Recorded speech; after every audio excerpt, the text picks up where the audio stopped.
question often asked is why layers? Of course, paint is applied in layers, and of course the Earth is a layered phenomenon, layering from the very farthest reaches of the atmosphere down through the solid Earth. So this was our common theme. Layers, Places in Peril was an exercise in getting people's attention about the disasters we inflict on nature and those nature can inflict on us. And we need to get people's attention so that we are better stewards of the earth and that we're better prepared when nature dishes out things that can harm us. I work with the American Meteorological Society. Much of what I do is to inform people about potential for disaster. Major media headlines constantly call out the disasters that face us. This week it's hurricanes. Last week it was the Front Range floods in Colorado. There's always a death toll, and there's always human assaults on the world that we call home. It's a fact, a well-known fact, that people don't always heed warnings or they don't understand them. Our own weather service grapples with that constantly. How do we get the message across? Just the other day, I saw an interview with a woman who was plucked by helicopter from an isolated place in the Great Thompson River Canyon. And she was vowing how they would rebuild. And in that exact same place that they had swept away and that was swept away back in the 60s. We don't avoid problem areas. Politicians and business leaders make decisions leading to more degradation of the planet. We do not have to look very far to see this. And the average citizen is pretty nonchalant about sustainability and stewardship of our world. We do not learn from our mistakes. We and the earth are not in balance, and this is a disaster waiting to happen. I like Gregory Bateson. He's an anthropologist, and he says the major problems of the world are the result of the difference between how nature works and the way people think. So layers is to the point of getting people to get connected with some of the science, but sort of through the heart. Getting it filtered through our emotions, getting it filtered through all of those things in our minds that have come before an experience with a disaster or a warning of disaster. We need to bring those two things together.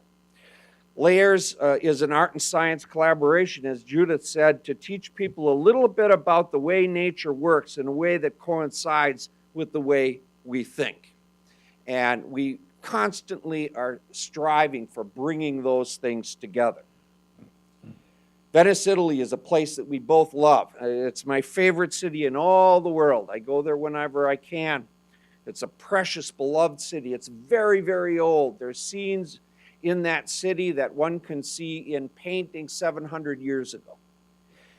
It's packed with art, packed with great architecture. It's a unique city. You have to walk or take a boat. It's easy to get lost in and easy to find yourself in. It's on the list of many places to see before it disappears. And it may disappear because of rising sea levels, increasing severe storms, sinking structures due to landmass subsidence.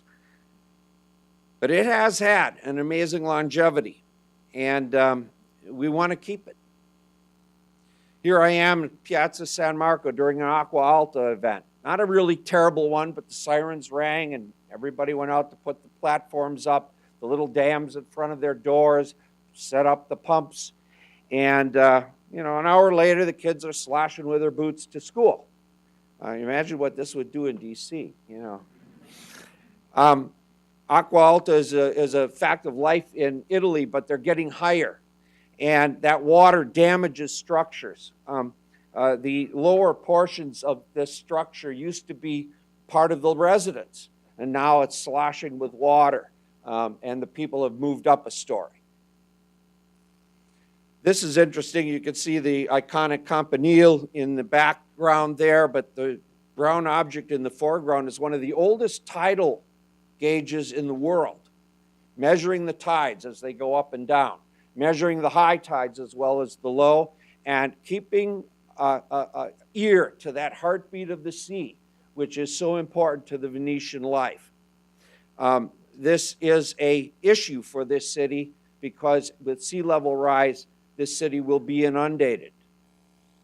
The Campanile also has its problems. Some of that water has seeped down underneath the structure.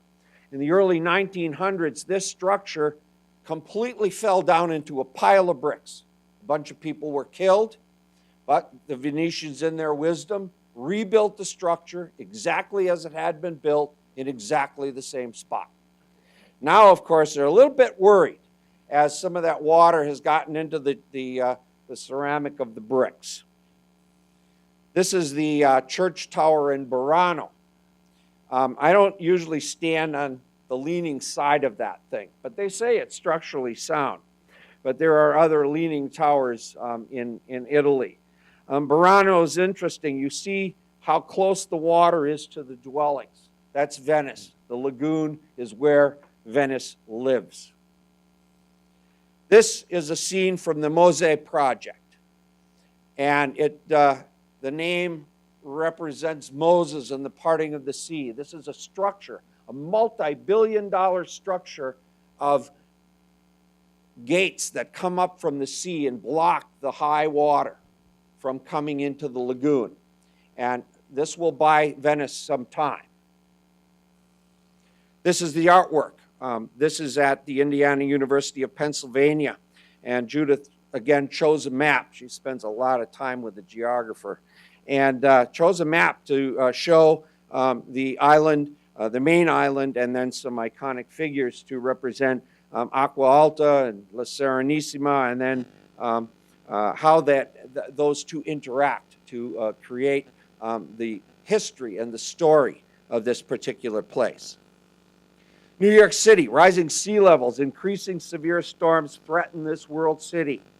Flooding of infrastructure is the major hazard. Superstorm Sandy told us all about this. We did New York in our project before Sandy, and the panel that I wrote was very prescient about what would happen because we focused on high water and we focused on electrical vaults and subway systems and infrastructure, and that is shown in the art.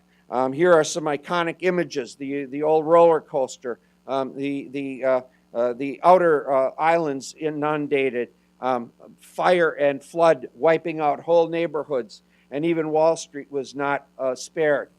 And here are some of the imagery. Not the usual Manhattan skyline here. Judith chose infrastructure because when infrastructure goes down, New York goes down. And of course, just about everybody in here probably knows the story of Superstorm Sandy. The world ocean is not a discrete place, but in many reasons, it's a good place to look at for disaster. When we think of the world ocean, we usually think of a very specific place, a beach somewhere, a boat ride, perhaps a cruise, perhaps a shoreline somewhere. But pollution, overfishing, warming of the waters, and acidification from increasing carbon dioxide levels are all significant and growing threats. This is kind of crazy. The guy's trying to paddle through all this garbage and plastic bottles and all kinds of things. But there's a patch in the middle of the Pacific Ocean called the Pacific Garbage Patch that looks very much like this. We throw things away, and they get into those streams that flow to bigger streams, to rivers, and on into the ocean. And eventually that's where it lies, and it doesn't degrade very well. And it poisons our environment. Coral reefs are dying because of heat, because of pollution, and this is the base of our marine food chain, our food web. If this goes, this is a big problem for every living organism on the planet. This is Judith's world ocean, and she put in a lot of detail from the tiniest single-cell critters that are suffering from the osteoporosis of the sea to things like cod, which have been overfished, a great resource that for hundreds and hundreds of years provided protein for people in the world, but then were fished out. To the floating tires, to the detritus of all kinds of things. Here's a picture of Judith working with some of the children. And this is something she does very, very well, to let the next generation know that we live in a world that's hazardous. We live in a world that we can, in fact, despoil. This is another picture of the painting as it's part of the gallery setting in Wisconsin, where this was first shown about a year ago. And it is really an interesting way to communicate science and to communicate art and to communicate those two things in our hazardous environment together. Paul Gaston, a historian, says, in the fabric of learning, knowing, and expression, communication represents the thread that runs throughout, crossing borders, making connections, and drawing attention to correspondences.